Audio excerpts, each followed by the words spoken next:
La pluie tombait comme si le ciel lui-même pleurait. Des parapluies noirs s'entassaient tandis que des pelletées de terre s'abattaient sur un cercueil en bois poli. Les gens murmuraient des prières, reniflaient dans leurs mouchoirs et secouaient la tête devant l'injustice de tout cela. On disait que la femme dans ce cercueil était ma jumelle, Leila Carter. On disait que ma moitié était partie pour toujours. Je me tenais au bord de la tombe, les mains enfoncées dans les poches de mon manteau, essayant de respirer malgré le nœud dans ma poitrine. Je m'appelle Maya Carter, 35 ans, née et élevée à East Riverton, Géorgie. Jusqu'à cet après-midi, la chose la plus dure que j'avais endurée était de survivre à l'épave du mariage brisé de nos parents. Mais ça, c'était différent. Alors que le pasteur parlait, mon téléphone vibra dans ma poche. À travers une vision brouillée par la pluie, je baissai les yeux. Un message d'un numéro inconnu illumina l'écran. Je suis vivante. Ce n'est pas moi. Mes genoux faillirent céder. Ma gorge s'assécha. Si Leila était vivante, qui enterrions-nous? Et qui avait mis en route ce cauchemar? Pour expliquer comment je me suis retrouvée dans un cimetière, fixant un message qui a brisé mon monde en deux, je dois remonter en arrière. À l'époque où Leila et moi n'étions que deux petites filles noires dans une maison trop bruyante d'arguments et trop petite pour l'espoir. Nous sommes nés un matin froid de novembre 1990 à l'hôpital communautaire de Saint-Augustine. J'ai vu le jour 9 minutes avant Leila, un détail que je ne la laissais jamais oublier. Papa, Vernon, était soudeur de tuyaux, dépensant plus en alcool qu'en épicerie. Maman, Patrice, enchaînait des shifts de caissière qui la laissaient fatiguée et amère. Ils s'étaient mariés jeunes et pauvres, et quand nous sommes arrivés, l'amour s'était déjà transformé en ressentiment. Notre maison sur Pinolow Road penchait comme si elle portait des secrets. Les hivers, on grelottait dans nos manteaux à l'intérieur. Les étés, c'étaient les moucherons dans la cuisine et les disputes dans le salon qui résonnaient à travers les murs fins. Dès le début, Leila et moi n'avions que l'une l'autre. Elle était la rêveuse, toujours à chercher des moyens de rendre notre monde plus lumineux. J'étais le bouclier, celle qui avançait quand les voix devenaient tranchantes. Ensemble, nous survivions aux nuits de verre brisés et aux matins de silence. Un réveillon de Noël, quand nous avions 8 ans, maman et papa ont eu une de leurs pires disputes. Un verre s'est fracassé, les portes ont claqué, et nous nous sommes blottis sous un sapin tordu sans cadeau, juste quelques bonbons à la menthe rassis offerts par un voisin. Les yeux de Leila brillaient alors qu'elle murmurait « Est-ce que le Père Noël nous a oubliés ?» J'avais envie de pleurer avec elle. À la place, j'ai menti « Non, il est juste en retard, mais je serai ton Père Noël. » Cette nuit-là, je suis sortie en douce, j'ai ramassé des pierres lisses dans le ruisseau, je les ai séchées sur le radiateur et j'ai dessiné des fleurs et des étoiles dessus avec mes crayons usés. Le lendemain matin, quand je les lui ai donnés, elle a souri largement, me serrant fort dans ses bras. « T'es la meilleure sœur du monde, Maya. » Ce sourire m'a porté pendant des années. À 12 ans, nous faisions déjà des petits boulots pour nous en sortir. Je livrais des journaux à l'aube, courant dans le froid mordant. Leila gardait les jumeaux de Mademoiselle d'Orsay, ramenant quelques dollars à la fois. Nous gardions nos gains dans une vieille boîte de café, cachée derrière une planche branlante dans le placard. Moitié pour les fournitures scolaires, moitié pour des petites douceurs les jours d'été brûlants. Les pires nuits, quand les disputes en bas menaçaient de briser la maison, nous poussions une commode devant la porte de notre chambre et nous glissions sous la couette. Je murmurais des promesses. Un jour, on aura notre propre maison. Pas de cris, juste la paix. Et elle hochait la tête à travers ses larmes, ajoutant ses propres détails. Un canapé bleu, une étagère pleine de livres qu'on n'aurait pas à emprunter. L'école montrait à quel point nous étions différentes. Leila dévorait chaque livre de la bibliothèque, ses cahiers remplis de rêves. J'étais plus manuelle, réparant des vélos pour les voisins, comprenant ce qui faisait chanter les moteurs. Elle m'apprenait les fractions avec des centimes. Je lui apprenais à rester calme quand le courant de Riverton Creek tirait trop fort sur nos chevilles. Une fois, le courant a failli l'emporter. J'ai plongé, je l'ai ramenée sur la berge. Elle s'est accrochée à moi, haletante, « Tu m'as sauvée. » À cet instant, j'ai compris qu'elle n'était pas seulement ma sœur. Elle était ma raison d'être. À 18 ans, nos chemins se sont séparés. Leila a obtenu une bourse pour l'université Magnolia State à la Nouvelle-Orléans. Je suis restée. Quelqu'un devait payer le loyer et garder les lumières allumées. J'ai pris des shifts chez Riverton Freight & Auto, travaillant sur des moteurs et des chariots élévateurs, lui envoyant de l'argent pour ses livres quand je pouvais. Elle m'appelait le dimanche, sa voix pleine d'histoire. Maya, la Nouvelle-Orléans sans les épices et la pluie. Je marche au bord du fleuve et je t'imagine à côté de moi. Je souriais, mais au fond, je craignais que la distance n'étire notre lien. Puis est arrivé le nom qui a tout changé, Adrien Cole. Il est en école de médecine, m'a-t-elle dit, essayant de rester désinvolte.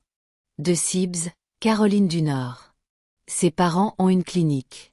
Il est différent, Maya. Il écoute. Je l'ai mise en garde contre les distractions. Mais quand elle l'a ramené à la maison pour Thanksgiving, j'ai compris ce qu'elle voulait dire. Adrien était respectueux, ancré. Il faisait la vaisselle avec maman comme s'il avait grandi dans notre cuisine. Et surtout, il regardait Léla comme si elle portait le monde dans ses yeux. Ils se sont mariés sous des chênes imposants à Cibbs.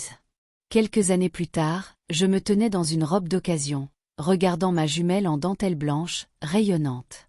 Elle m'a chuchoté avant de remonter l'allée. « Je suis heureuse, Maya.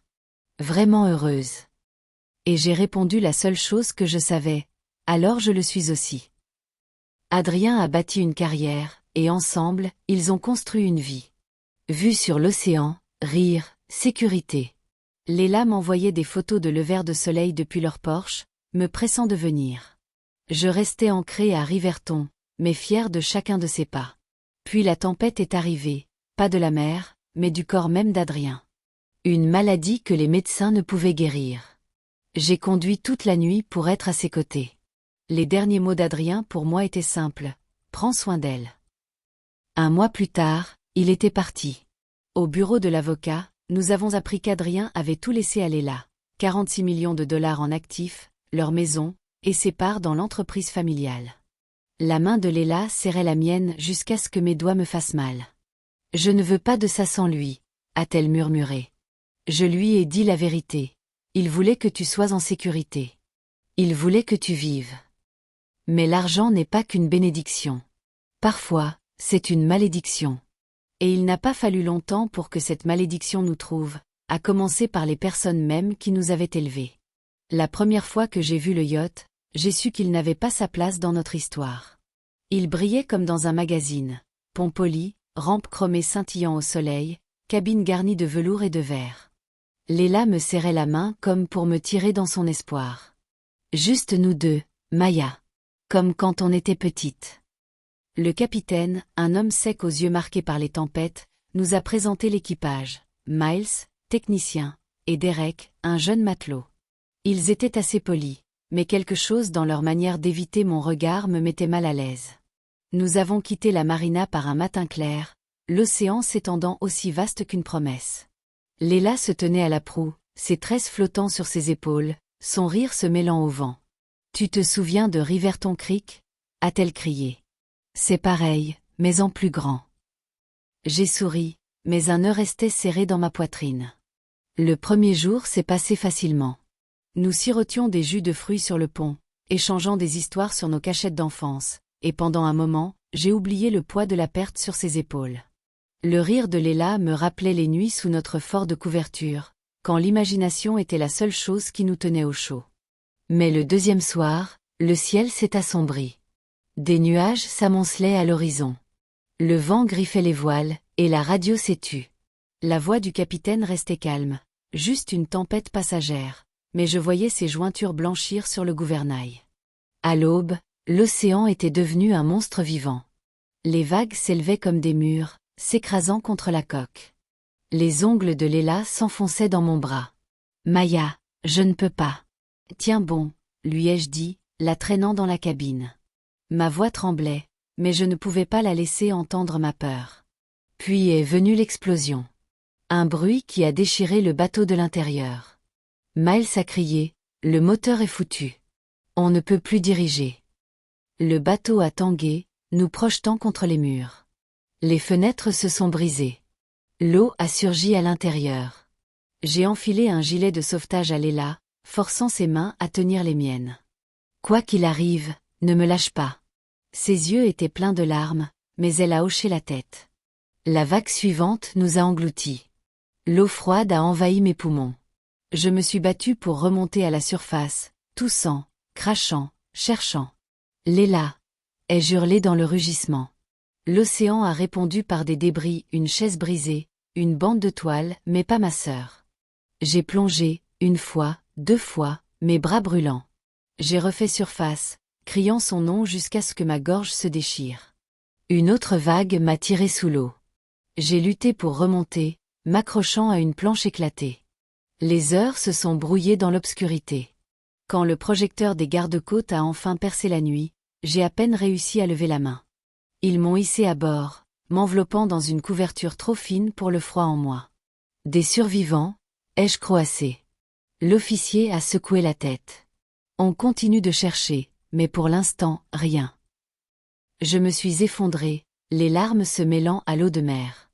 L'image du visage de Léla disparaissant sous les vagues s'est gravée en moi. À l'hôpital, les machines bipaient régulièrement, comme pour se moquer de mon rythme brisé. Je repassais chaque choix en boucle, accepter ce voyage, ne pas écouter mon instinct, laisser maman et papa nous y pousser. Mon corps guérissait, mais pas mon âme. 2 jours plus tard, maman et papa sont entrés dans ma chambre. Maman portait son écharpe d'église, papa sa vieille veste marron. De la porte, ils pouvaient passer pour des parents en deuil, mais je connaissais leurs yeux. J'avais grandi en observant ces yeux qui mesuraient ce qu'ils pouvaient prendre. Maman a pressé mon épaule, sa voix tremblant juste assez pour sembler répéter. « Bébé, on est tellement désolé. Raconte-nous ce qui s'est passé. » Je leur ai donné des bribes, la tempête, le naufrage, le silence. Leurs visages ont à peine changé quand j'ai admis ne pas avoir vu Léla après la vague. Les yeux de maman se sont éclairés, non de chagrin, mais de certitude. Papa a marmonné, les garde-côtes ont dit que personne d'autre n'a survécu. Son ton n'était pas brisé. Il était satisfait. Puis sont venues les questions. Trop de questions. À quel point le moteur était-il endommagé? Les radios étaient-elles complètement hors service? Quelqu'un a-t-il vu Léla couler? Chaque question plus tranchante que la précédente, cherchant une confirmation. Quand ils sont enfin partis, maman s'est attardée à la porte. Si tu entends quoi que ce soit sur Léla, dis-le nous tout de suite. J'ai hoché la tête, mais en moi, j'ai juré qu'ils seraient les derniers à savoir. Une semaine plus tard, les garde-côtes ont appelé. Ils avaient trouvé un corps échoué, méconnaissable, gravement décomposé, mais correspondant à la chronologie du naufrage. À la morgue, mes mains tremblaient alors qu'on soulevait le drap. Le visage était déformé, à peine humain. Mon cœur criait non, mais mon esprit n'avait aucune preuve. J'ai exigé un test ADN, bien que le coroner m'ait averti que cela pourrait prendre des mois. Maman et papa ont poussé pour un enterrement malgré tout. « Laisse-la reposer », a dit papa. « Prolonger ne sert à rien. » Son empressement était comme une poussée. Alors, nous avons enterré un corps dont je n'étais pas sûr qu'il soit celui de ma sœur. La pluie tombait tandis que la terre frappait le cercueil. Les proches me serraient dans leurs bras, murmurant des condoléances que j'entendais à peine. Maman et papa sont arrivés en retard, murmurant non des prières, mais des affaires. Des bribes de mots comme « héritage » et « actif » flottaient dans la pluie. Je serrais le poing si fort que mes ongles coupaient la peau. Et puis, juste à la fin du dernier hymne, mon téléphone a vibré. Un message. Numéro inconnu. Je suis vivante. Ce n'est pas moi dans le cercueil. Mon monde a basculé. Mes genoux ont failli céder. Mon pouls battait si fort que je pensais que tout le monde pouvait l'entendre. J'ai glissé le téléphone dans ma poche, forçant mon visage à rester immobile. Si Léla était vivante, alors quelqu'un avait essayé de l'effacer, et je savais déjà qui avait le plus à gagner. Après ce message à l'enterrement, je ne pouvais plus penser clairement. J'ai conduit sans but sous la pluie jusqu'à un dîner délabré près de l'autoroute 74. Je me suis assise avec un café froid, fixant mon téléphone comme s'il était une arme. J'ai fini par répondre « Si c'est vraiment toi, où es-tu » Aucune réponse n'est venue cette nuit-là. J'ai vérifié mon téléphone tant de fois que l'écran s'est brouillé et j'ai fini par m'endormir dans un motel aux peintures écaillées et au robinet qui fuyait. Au matin, un autre message est apparu. Retrouve-moi à la cabane Driftwood près du phare d'Oakland Beach. 21h. Ne dis rien à personne. Mon cœur a fait un bond. Je ne savais pas si c'était un miracle ou un piège, mais il était hors de question que je l'ignore. Cette nuit-là, j'ai conduit sur la route côtière humide. Le faisceau du phare balayait les vagues sombres comme un avertissement. La cabane était petite et tordue, nichée derrière les dunes, une faible lumière brillant à la fenêtre. J'ai frappé. La porte s'est ouverte, et là, elle était là.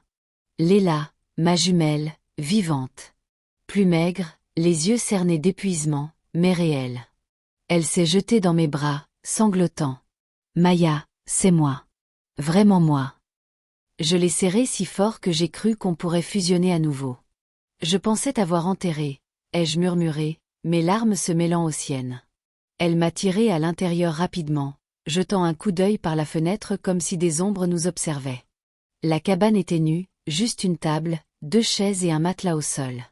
Assise, elle m'a raconté la vérité d'une voix tremblante.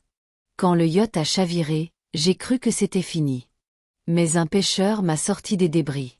Il m'a amené ici, et je l'ai supplié de ne rien dire à personne. Maya, je pense que quelqu'un voulait ma mort. Ma poitrine s'est serrée.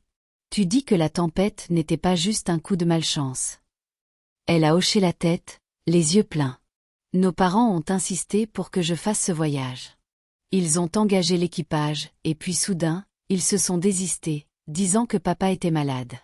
Ça ne te semble pas bizarre? J'ai avalé ma salive, puis je lui ai tout raconté. Comment, à l'enterrement, maman et papa parlaient plus à un banquier qu'aux endeuillés, comment ils chuchotaient sur l'héritage près de son cercueil. Les lèvres de Léla tremblaient. Je le savais. Il voulait m'écarter pour prendre tout ce qu'Adrien m'a laissé. Puis elle s'est penchée, baissant la voix. Mais ils ne savent pas une chose. Avant le voyage, j'ai fait un testament privé avec l'avocat Wells. S'il m'arrivait quelque chose, tout te revient. Et si tu n'étais pas en vie, tout va à une association caritative à Riverton. Je ne pouvais pas risquer qu'il l'ait. J'ai figé. Léla, pourquoi ne m'as-tu rien dit? Elle a donné un sourire triste. Je ne voulais pas t'inquiéter. Je voulais juste m'assurer que l'argent ne tombe jamais entre de mauvaises mains. Le poids de sa confiance pesait sur moi. S'ils découvrent que tu es vivante, ils s'en prendront à nous deux. Elle a hoché la tête, les yeux brillants maintenant. Alors, il faut des preuves. De vraies preuves. Sous cette lumière tamisée, avec la tempête dehors faisant écho à celle dans nos cœurs, nous avons fait un plan. Je rencontrerai Wells pour confirmer le testament. Puis je creuserai à la marina, voir si quelqu'un avait remarqué quelque chose avant que le yacht ne parte. Il devait y avoir un fil menant à maman et papa. Avant de partir, je les serrai dans mes bras à nouveau. Reste caché. Reste en sécurité. Personne ne te touche à nouveau. Elle a posé son front contre le mien, sa voix douce mais forte. Tu as toujours été ma protectrice, Maya. Tu le es encore. Je suis sortie dans la nuit, l'air chargé de sel et de secrets. Le lendemain matin, je suis entrée dans le bureau de l'avocat Dorian Wells, un homme que Léla avait chargé de son testament privé. Il était plus âgé, grand, avec des cheveux argentés et des yeux perçants qui pouvaient couper à travers les mensonges. Mademoiselle Carter, a-t-il dit lentement, se levant de son bureau. Je ne m'attendais pas à vous voir. Je pensais. Sa voix s'est éteinte. Prudente. Je me suis penchée, baissant la voix. Elle est vivante, monsieur Wells. Léla est cachée. Mais si mes parents ont le moindre soupçon, elle ne sera pas en sécurité. Il faut que son testament reste protégé. Il m'a étudié, puis a déverrouillé un coffre-fort lourd. Il a posé une enveloppe sur la table. L'écriture de ma sœur me regardait.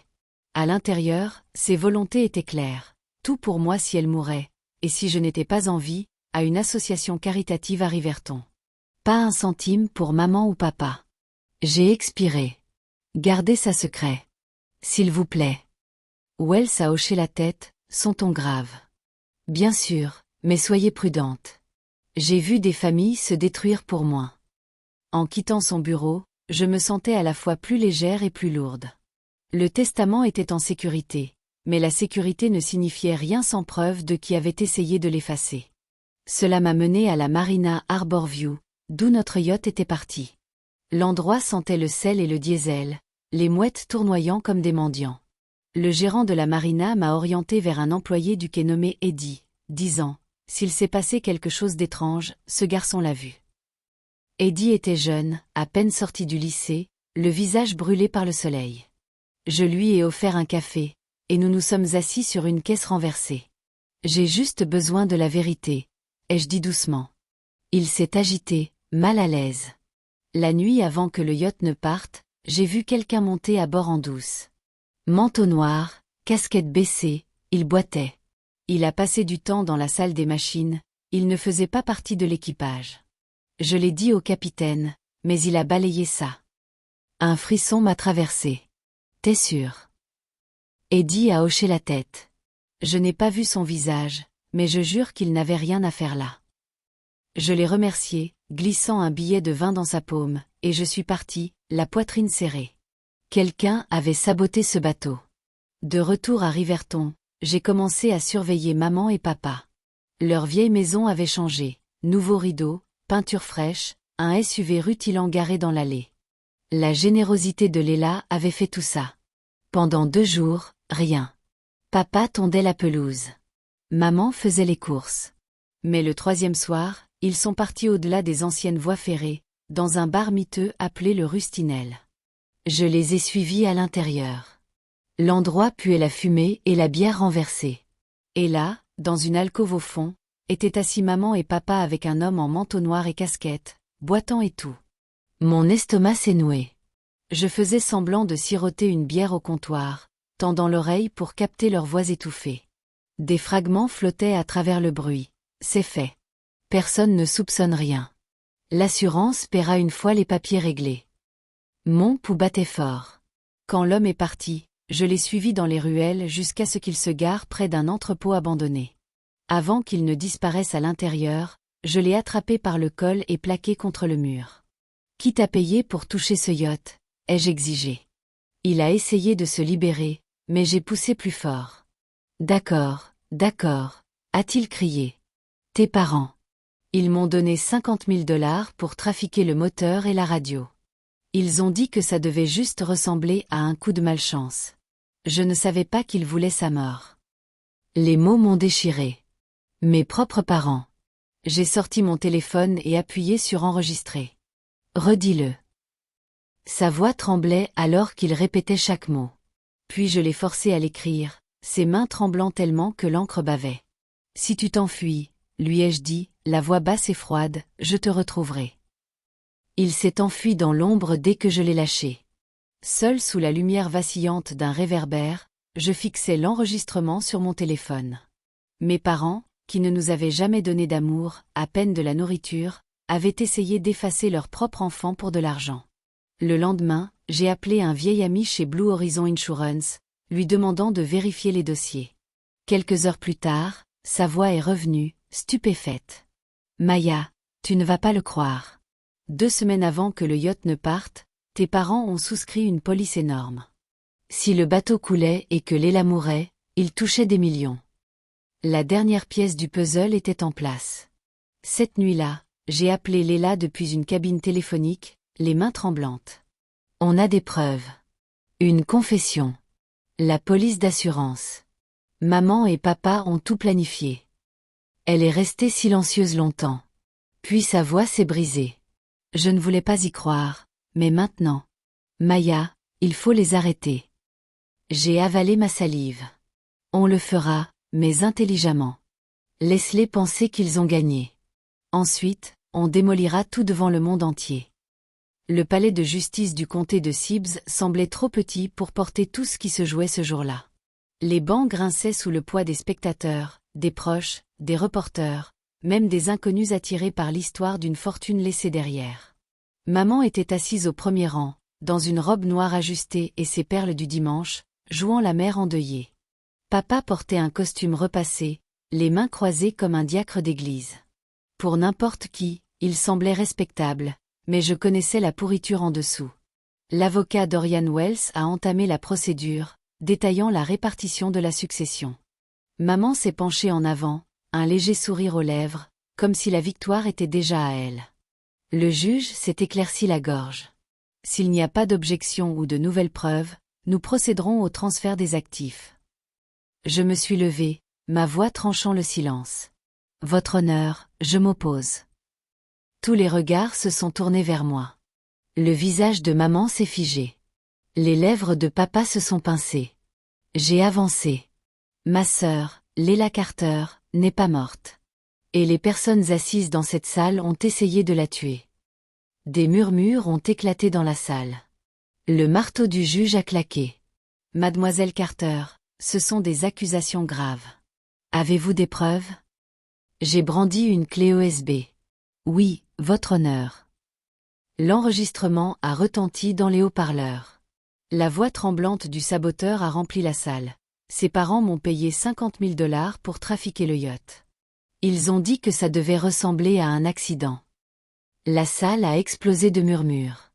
Maman s'est levée d'un bond, hurlant « Mensonge !» Des mensonges fabriqués. Papa l'a tiré vers le bas, mais ses yeux cherchaient frénétiquement une issue. Je n'avais pas fini. J'ai posé la police d'assurance sur la table. 2 semaines avant que le yacht ne parte, ils ont souscrit une police de plusieurs millions. Si Leila mourait, ils touchaient le jackpot. Ce n'est pas de l'amour, c'est de la cupidité. Le juge s'est penché, les sourcils froncés. Où est mademoiselle Leila Carter maintenant? J'ai tourné mon regard vers la porte. Juste ici. La porte s'est ouverte. Leila est entrée. Mince, pâle, mais vivante. Ses tresses tombant sur ses épaules comme une couronne. La salle s'est figée. Le cri de maman a brisé le silence, pas de joie, mais de peur. La bouche de papa s'est ouverte comme s'il voyait un fantôme. La voix de Leila tremblait, mais restait ferme. Je suis Leila Carter. J'ai survécu au naufrage, et je me suis cachée parce que je savais que quelqu'un voulait ma mort. Les murmures se sont amplifiés jusqu'à ce que le juge lève la main pour rétablir l'ordre. Mademoiselle Carter, continuez. Leila a fait face à maman et papa directement. Vous nous avez traités de fardeau toute notre enfance. Vous nous avez considérés comme des bouches en trop, pas comme des filles. Et quand Adrien m'a laissé un avenir, vous avez essayé de m'effacer pour le prendre. Maman sanglotait, mais ses larmes sonnaient faux. Papa a aboyé. Comment oses-tu accuser ton propre sang? Le juge a frappé son marteau. Assez. Cette cour ne sera pas une scène pour vos théâtrales. Il s'est tourné vers Wells. Les preuves tiennent. Cette cour ordonnera une enquête criminelle complète. Les mains de maman tremblaient, serrant ses perles si fort qu'elles semblaient sur le point de casser.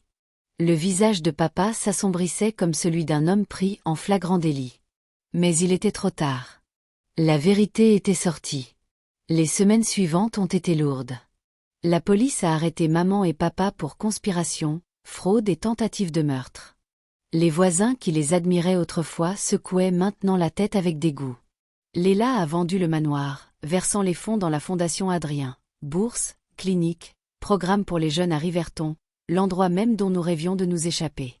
Si l'argent a failli nous détruire, a-t-elle dit, alors il est juste qu'il sauve quelqu'un d'autre.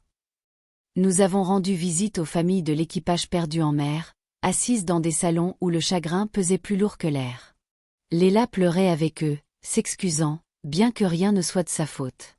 Ils étaient aussi des victimes, a-t-elle dit doucement. Quant à maman et papa, ils nous ont écrit des lettres depuis la prison, nous accusant, nous traitant d'ingrates. Nous n'avons jamais répondu. Certains liens méritent d'être coupés. Une nuit, Leila et moi étions assises sur mon porche à Riverton. Les sons des enfants jouant au ballon résonnant dans la rue. Elle s'est appuyée contre moi, sa voix basse. Maya, tu as été ma famille depuis le jour de notre naissance. Maman et papa ne l'ont jamais été. J'ai passé mon bras autour de ses épaules, la serrant fort. C'est tout ce dont on a besoin, Leila. Juste nous. L'air de la nuit était calme, paisible pour une fois. Notre histoire ne s'est pas terminée avec des richesses. Elle s'est terminée avec la vérité, la survie, et le lien indéfectible de 2 sœurs qui s'étaient accrochées l'une à l'autre depuis le début. Et cette fois, aucune tempête, pas même celle suscitée par le sang, ne pouvait nous séparer. Et voilà comment j'ai appris la vérité. Parfois, le plus grand danger ne vient pas des étrangers, mais des personnes mêmes qui partagent votre sang. Mes parents pensaient pouvoir enterrer ma sœur et la vérité.